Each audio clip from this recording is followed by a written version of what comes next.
Hi, my name is Paul and I want to share my experience with you. Once I found an old letter in an old library book. Here's what it said.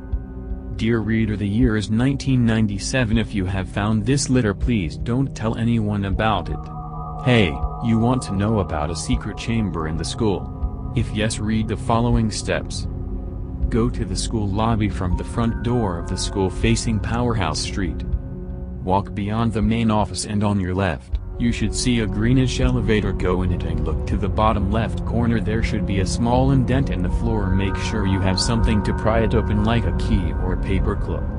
Once opened, you will see a square yellow button. Firmly press down on the yellow button for about 5 to 10 seconds until it starts flashing and hold on tight. You should feel a very sudden collapse in your stomach like you're on a roller coaster. The elevator is moving at a speed of about 23 miles per hour.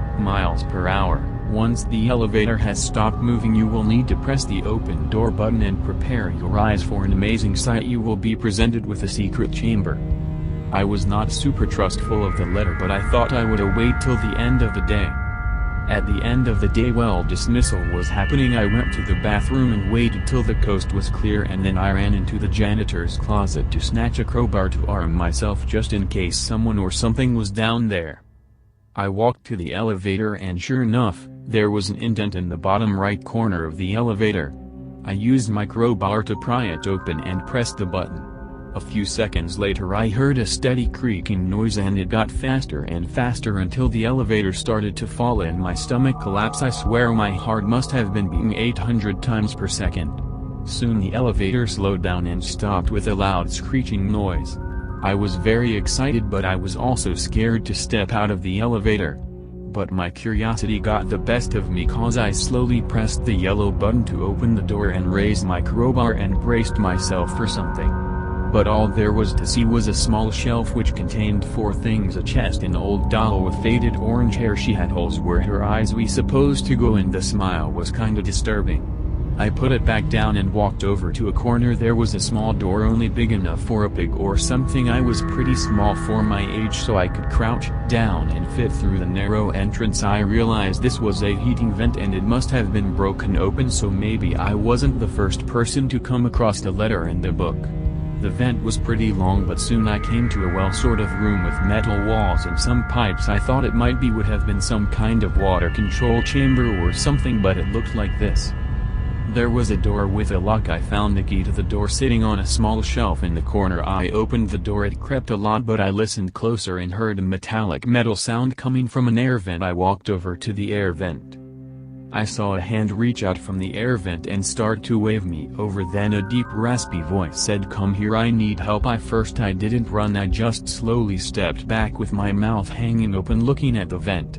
The person hand gripped the vent, shaking aggressively, obviously trying to break it open. I screamed and ran out of there as fast as I could. I was the most scared I had ever been in my entire life, and the pain and fear of the situation just became worse. By the time I was back in the room next to the elevator, I heard a door being burst open behind me, and I could hear a maniac screaming at the top of his lungs. He was screaming things like, "Where are you?" They must have been running 3 feet per step. My heart was in my throat when he started to ram and bust open the door separating me and whoever they were. They started to pound on the door so hard I swear I could see it cave in. I had to climb out the window.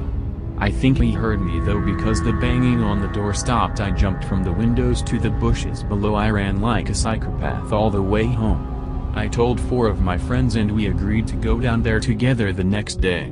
Me and my friends waited till the janitor was on the 3rd floor and took off down the elevator with heavy-duty flashlights and 1 or 2 with a baseball bat. We went through the small vent into the chamber room with water control stuff in it, but stopped to the sound of thumping noise coming from the boiler in the corner.